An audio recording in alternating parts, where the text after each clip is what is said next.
نحمد و نصلی علی رسولہ الکریم اما بعد فاعوذ باللہ من الشیطان الرجیم بسم اللہ الرحمن الرحیم اقرأ کتابک کفی بنفسک اليوم علیک حسیبا آمنت باللہ صدق اللہ العظیم رب اشرح لی صدری ویسر لی امری واحلل عقدۃ من لسانی یفقہوا قولی۔ گرامی قدر عازمین کرام، گزشتہ گفتگو سے آج کی گفتگو کو ہم متصل کریں گے انشاءاللہ۔ ہمارا بنیادی عنوان ہوگا کہ ہم حج کی تیاری کیسے کریں۔ اس سلسلے کی جو بات ہم کر رہے تھے وہ تھی خود احتسابی کی، کہ قیامت کے دن جو حساب ہونا ہے اس کی ہم تیاری کا آغاز کریں، کیونکہ حج کا حاصل جب مغفرت ہے، اور مغفرت منحصری اس بات پر ہے کہ ہمارے سارے گناہ معاف ہو جائیں، تو ہم اپنی خطاؤں اور لغزشوں اور جو ہم سے بھول چوک اور ہماری جو گناہوں کی فہرست ہے اس کو ہم سمرائز کریں، اس کو سمجھیں اور اللہ کی جناب میں اس کو معذرت کے طور پر پیش کریں۔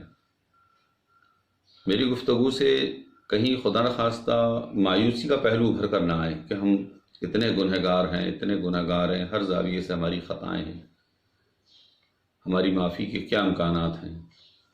تو ایسا نہیں، اللہ تعالیٰ نے ہمیں پر امید رکھا ہے کہ ہم اللہ کی رحمت سے نا امید کسی حال میں نہ ہوں۔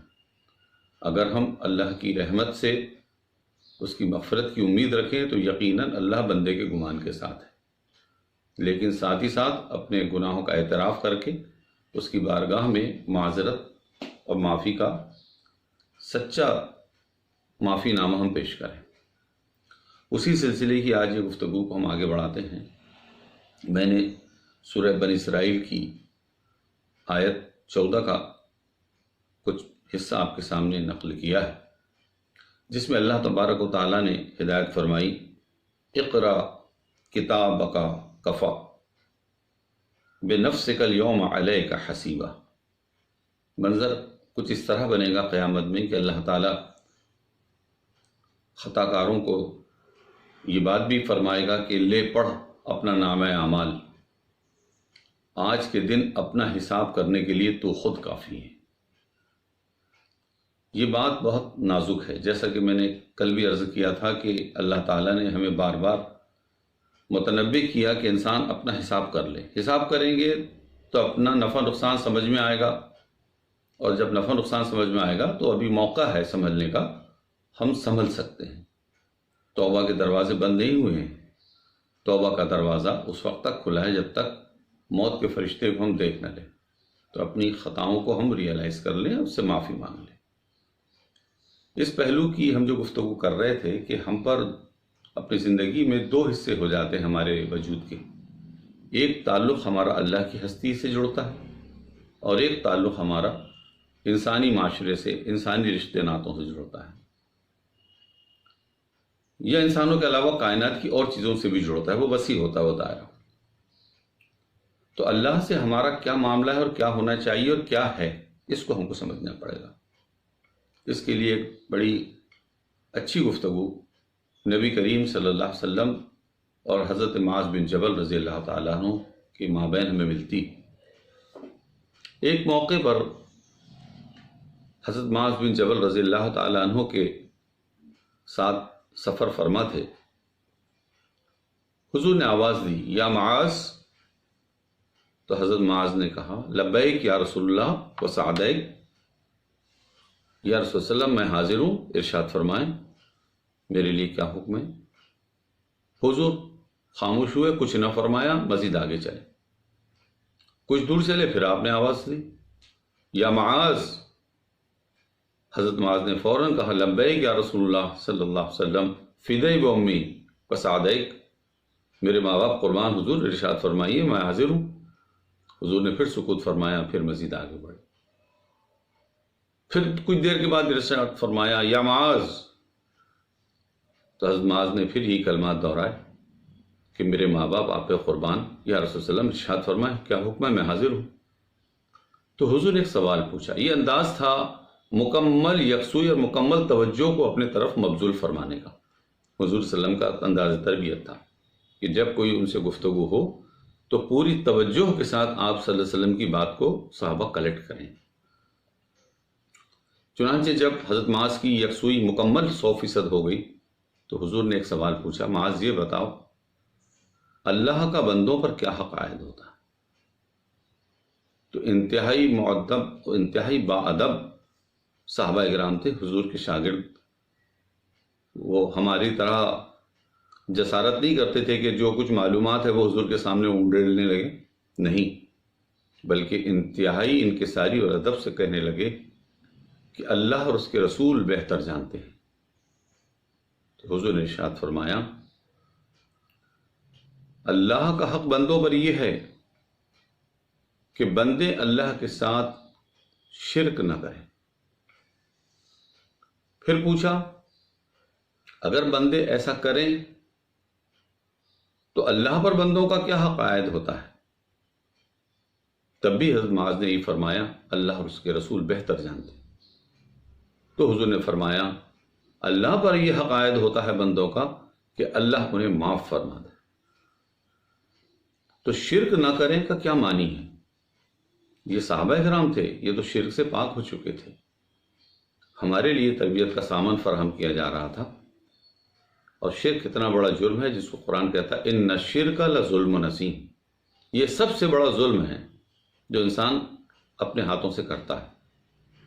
تو شرک کے جتنے خائنے ہیں تفصیل جاننے کے لیے اہل علم حضرات سے رجوع کریں اور دینی کتب کا مطالعہ کریں۔ شرک کی اقسام کیا کیا ہیں؟ جیسے موٹے موٹے عنوان میں عرض کرتا ہوں، اللہ کی ذات میں کسی کو شریک کرنا، اللہ کی صفات میں کسی کو شریک کرنا، اللہ کے حقوق اور اس کے اختیارات میں کسی کو شریک کرنا، اور اللہ سے محبت میں کسی کو شریک کرنا۔ اور یہ تمام پہلوؤں سے حضرات انبیاء علیہ السلام ممتاز ہوتے ہیں۔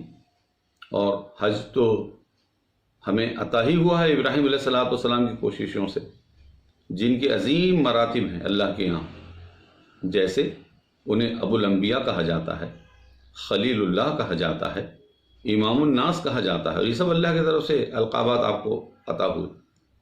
لیکن جب اللہ تعالیٰ ابراہیم علیہ السلام کو خصوصی انداز میں پکارتا ہے تو کہتا ہے وما کان من المشرکین، ابراہیم مشرکوں میں سے نہیں تھے۔ آگ میں کودنا پڑا، کود گئے، وطن ترک کرنا پڑا، کر دیا، اولاد کو قربان کرنا پڑا، کر دیا۔ کوئی عنوان ایسا نہیں ملے گا جس میں اللہ کے مقابلے میں انہوں نے کسی اور چیز کو آگے رکھا ہو۔ ہر چیز میں اللہ کا حکم آگے۔ یہ ہوتی ہے توحید کی جامع ترین مثال۔ تو یہاں میں دعا بھی گو ہوں اپنے لیے بھی اور اپنے سامعین کے لیے بھی کہ اللہ تعالیٰ شرک کی تمام اقسام سے تمام انسانیت کی حفاظت فرمائے اور ہمیں اس مرض کے باریک سے باریک گوشے سے پرہیز کرنے کی سعادت عطا کرے۔ دوسرا پہلو جو انسانوں کے ساتھ جڑا ہے وہ ہے حقوق العباد کا۔ کل بھی میں نے چند ایک باتیں عرض کی تھی کہ ہم ایک دوسرے سے ناراض ہو جاتے ہیں، رشتے خراب ہو جاتے ہیں۔ ان رشتوں کی سیریز میں سب سے مقدم مرتبہ جو آتا ہے وہ والدین کا آتا ہے۔ سورہ بنی اسرائیل کی مشہور آیات ہے وَقَضَىٰ رَبُّكَ أَلَّا تَعْبُدُوا إِلَّا إِيَّاهُ وَبِالْوَالِدَيْنِ إِحْسَانًا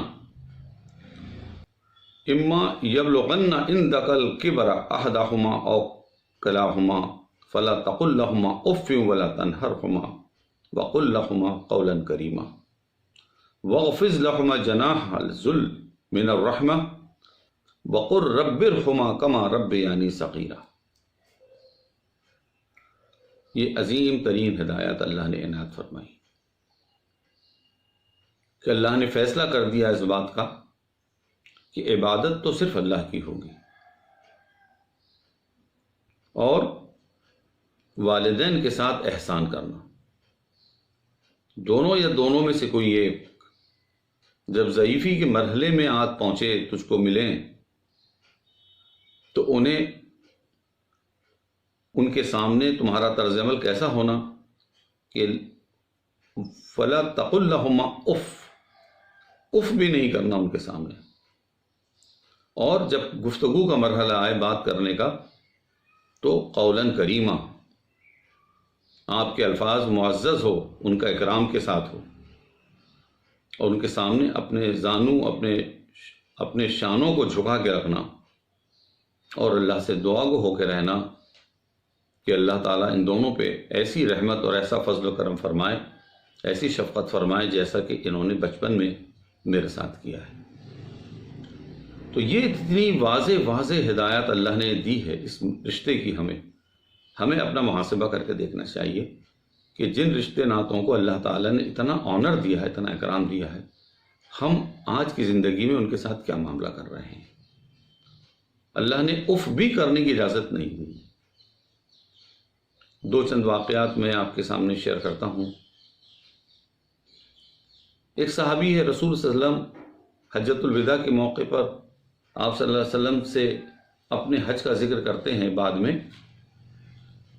کہ یا رسول صلی اللہ علیہ وسلم، میں نے اپنی والدہ کو یمن سے پیٹھ پہ بٹھا کر حج کرایا، اور حج کے سارے مناسک انہوں نے تفصیل سے گنائے، جیسے طواف کرانا، عرفات لے جانا، جمرات پہ لے جانا، تو پورے ارکان انہوں نے حضور سے تفصیل سے بیان کیا اور کہا کہ میں نے سارے کام اپنی والدہ کو اپنے پیٹھ پہ لیے کیا۔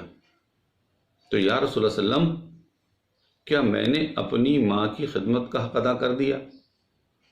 آپ نے ارشاد فرمایا نہیں، اس لیے نہیں کہ تم نے جو کچھ خدمات انجام دی اس میں یہ احساس تھا کہ اب ان کے زمانے آخری ہیں، لیکن تمہاری ماں نے تمہاری جو کچھ خدمات کی، ان دعاؤں اور ان امیدوں سے کہ تم جیو، تو تم تو اس احساس کی بھی برابری نہ کر سکے کجا کہ ان کی خدمات کا صلہ دے پا۔ یہ مرتبہ اللہ کے رسول نے بیان کیا۔ ایک اور موقع پر ایک ضعیف العمر صحابی اپنا واقعہ نقل کر رہے ہیں کہ ایک نوجوان صحابی نے آ کر اللہ کے رسول سے سوال پوچھے کہ یا رسول صلی اللہ علیہ وسلم، یہ بتائیں آدمی جو کماتا ہے اس کا ہے، اس کے والدین کا ہے، اس کے باپ کا ہے؟ تو حضور پوری جو حالات تھے ان کے اور جو سوال کا انداز تھا اس سے ان کی اصل تکلیف کو پہچان گئے کہ معاملہ کیا ہے۔ تو حضور نے خاموشی اختیار کی، اور اسی دوران میں ان کے والد جو ضعیف ہو چکے تھے دور سے لاٹھی ٹیکے آتے نظر آئے۔ جب وہ حضرت قریب آ گئے والد صاحب ان کے، تو حضور نے ان سے پوچھا، اچھا حضرت یہ بتائیے کمائی یہ جو بچہ کرتا ہے اس کو تم خرچ کرتے ہو؟ اس پر ان کے والد اداس اور غمزدہ ہو گئے۔ انہوں نے پورا واقعہ بیان کیا کہ یا رسول اللہ، یہ بہت چھوٹا تھا، شیرخواری کے عالم میں اس کی والدہ کا انتقال ہو گیا، میں نے ضرورت کے باوجود دوسرا نکاح نہیں کیا، اور میں نے اس کی پرورش اس انداز میں کری، اور میرے ہاتھ میں سخاوت ہے، میرا ہاتھ کھلا ہے، مجھ سے خرچ پہلے بھی ہوتا رہا، آج بھی ہوتا ہے۔ تو آج اس طرح کے سوالات آپ کے پاس آ رہے ہیں۔ اس پر روایت میں آتا ہے کہ آپ رونے لگے، اور جب آپ کی طبیعت سنبھلی تو آپ نے فرمایا، اے نوجوان سن، تو اور تیرا مال دونوں تیرے باپ کے، اور فرمایا کہ تو آخر آیا کہاں سے ہے؟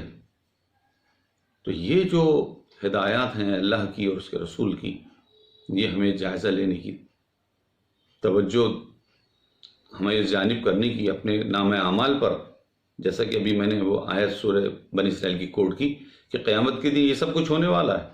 ہمارے نام اعمال، یہ ہماری نمازیں، روزے، حج، زکوٰۃ، یہ خیرات، دوسروں سے ملنا جلنا، یہ بڑے اچھے اچھے کام جو بظاہر نظر آ رہے ہیں، اس کی بنیاد میں اللہ، اس کے رسول اور یہ بنیادی رشتے ناتوں کے معاملات اگر بگڑ گئے تو ہمارے یہ سارے کام ہمارے کیا کام آنے والے ہیں؟ اس کا ہم کو محاسبہ کر لینا چاہیے۔ اور محاسبے کی جب ہم بات کرتے ہیں تو صحابہ کرام رضوان اللہ تعالی علیہم اجمعین کے ہاں ہمیں اس کا بڑا خوبصورت سا، یعنی یوں کہیے کہ کمبینیشن نظر آتا ہے، کتنا بیلنس تھا ان کی حیات میں۔ خلفائے راشدین میں جو ٹاپ کے نام آتے ہیں، حضرت ابو بکر، عمر، عثمان و علی رضی اللہ تعالیٰ عنہ، ان کی سیرت کو مطالعہ میں لگی دیکھیے۔ ایک مختصر گفتگو اس وقت پیش نظر ہے تاکہ ہم اپنے احتساب کی ترتیب ویسے بنائیں، ان کے نقش پا کے عکس کو بھی اگر ہم پا سکیں تو ہم بہت بڑا کام کر لیں گے۔ حضرت عمر رضی اللہ تعالیٰ عنہ کے بارے میں آتا ہے، بلکہ ایک اور واقعہ ہے، حضرت حنظلہ رضی اللہ تعالیٰ عنہ کو میں سناتا ہوں۔ ایک موقع پر آپ اپنے گھر سے بے قرار ہو کے نکل پڑے دیوانہ وار، اور روتے جا رہے ہیں اور بلبلا رہے ہیں، اور آہ و بکا ان کے زبان پر ہے، اور یہ کہہ رہے ہیں کہ حنظلہ منافق ہو گیا، حنظلہ ہلاک ہو گیا۔ حضرت ابو بکر صدیق نے جب دیکھا تو کہا کیا ماجرا ہے، کیوں رو رہے ہو، کس نے کہہ دیا آپ سے ایسا؟ کہا بھائی ایسا کچھ نہیں، کسی نے کہا نہیں مجھے۔ جب میں نے غور کیا تو جب ہم اللہ کے رسول کی محفل میں ہوتے ہیں تو ہم پر آخرت طاری ہوتی ہے، اور جب ہم اپنے اہل و عیال میں ہوتے ہیں تو دنیا طاری ہو جاتی ہے، تو یہ تو منافقت ہے، دو رنگی ہے ہماری، اور دیکھیے یہ میرے اندر ہے اور میں اس کو خطرناک سمجھ رہا ہوں اپنے لیے، تو یہ میری بربادی کا سامان ہے۔ اور رونے لگے وہ۔ تو حضرت ابو بکر صدیق نے کہا یہ تو میرا بھی حال ہے، ایسا تو میرے ساتھ بھی ہوتا ہے، اور وہ بھی رونے لگے۔ اور چلو اللہ کے رسول کی بارگاہ میں چلتے ہیں، وہاں اپنا مسئلہ رکھتے ہیں۔ دونوں اس طرح آپ صلی اللہ علیہ وسلم کے پاس پہنچے، حضور نے دونوں کی گفتگو سنی، حال چال جانا کہ پریشانی کا سبب کیا ہے، تو دونوں نے یہ واقعہ بیان کیا کہ جب ہم آپ کے پاس ہوتے ہیں حضور تو ہم پر آخرت کا احساس ہوتا ہے، اور جب آپ کی محفل سے ہٹ کر اپنے اہل و عیال میں جاتے ہیں تو ہم انہی کے ہو جاتے ہیں، تو یہ تو منافقت ہے ہماری۔ اس پر اللہ کے رسول نے خوشی کا احساس فرمایا، اور فرمایا کہ یہ احساس تو ایمان کی علامت ہے کہ تم اپنا حساب کر رہے ہو۔ اگر جو کیفیت تم چاہ رہے ہو، اگر یہ 24 گھنٹے ہمیشہ تمہارے ساتھ رہے تو پھر تو فرشتے تمہارے بستروں پہ تم سے مسافے کریں گے، لیکن یہ نفاق کی علامت نہیں ہے۔ میں صرف یہاں عرض کر رہا ہوں کہ اتنے بڑے صحابہ ہیں جو اللہ کے رسول صلی اللہ علیہ وسلم کی صحبت جن کو اللہ نے عطا کی، اور حضرت ابو بکر کا تو معاملہ ہی کچھ اور ہے۔ ہمارے یہاں خطبات میں اہل سنت والجماعت کے یہاں یہ کلام پڑھا جاتا ہے، افضل البشر بعد الانبیاء بالتحقیق ابی بکر صدیق رضی اللہ تعالیٰ عنہ، کہ انبیاء کے بعد سب سے عظیم ہستی اگر کوئی ہے تو وہ ابو بکر صدیق رضی اللہ تعالیٰ عنہ، اور ان کا احتساب کا اسلوب یہ ہے، وہ اس انداز میں اپنا احتساب کرتے ہیں۔ اسی طرح حضرت عمر فاروق کا واقعہ میں عرض کر رہا تھا کہ ایک عشرہ مبشرہ میں ایک صحابی ہیں حضرت حذیفہ بن یمان رضی اللہ تعالیٰ عنہ، یہ وہ عظیم المرتبہ شخصیت ہے جن کو اللہ کے رسول صلی اللہ علیہ وسلم کا رازدار ہونے کا شرف حاصل ہوا ہے۔ ایک موقع پر کچھ شیطان صفت لوگوں نے آپ صلی اللہ علیہ وسلم کو نقصان پہنچانے کا منصوبہ بنایا تھا، اور اللہ کے فضل سے اللہ کے رسول نے ان کو پہچان لیا اور ان کا منصوبہ ناکام ہو گیا، اور وہاں کوئی اور نہیں تھا، صرف حضرت حذیفہ اس وقت آپ کے ساتھ تھے۔ تو حضور نے ان سے پوچھا تھا حذیفہ جانتے ہو یہ کون ہے؟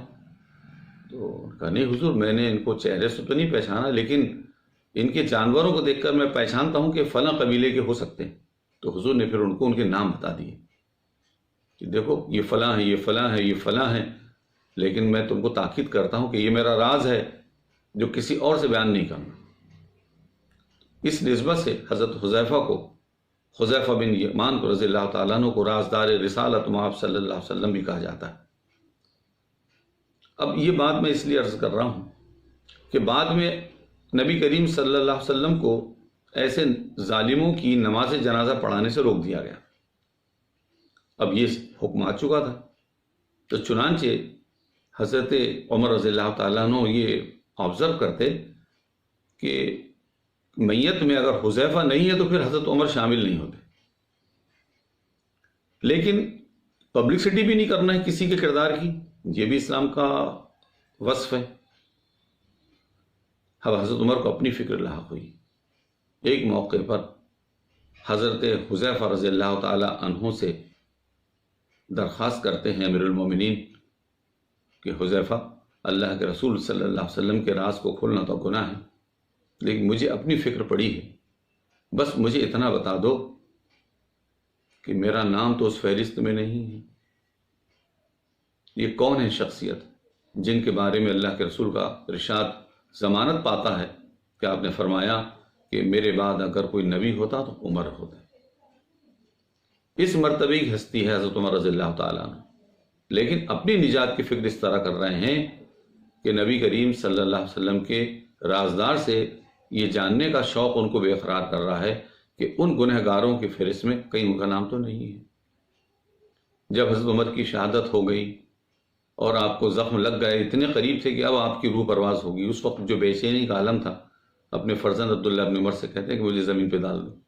تو ان کی بے قراری دیکھ کر حضرت عبداللہ ابن عمر نے کہا ابا جان آپ تو عشرہ مبشرہ میں سے ہیں، کیوں اس قدر پریشان ہو رہے ہیں؟ تو ان سے کہنے لگے کہ بیٹے تم مجھے سمجھ رہے ہو کہ میں عشرہ مبشرہ میں سے ہوں، اور میں یہ سمجھتا ہوں کہ اگر میں برابری سرابری پہ چھوٹ گیا تو میں کامیاب ہو جاؤں گا.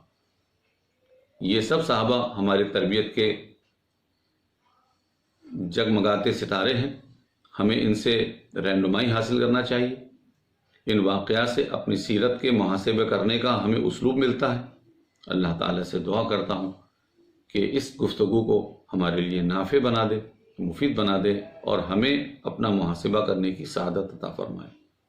لبیک اللہم لبیک، لبیک لا شریک لک لبیک، ان الحمد والنعمت لک والملک لا شریک لک. لبیک اللہم لبیک، لبیک لا شریک لک لبیک، ان الحمد والنعمت لک والملک لا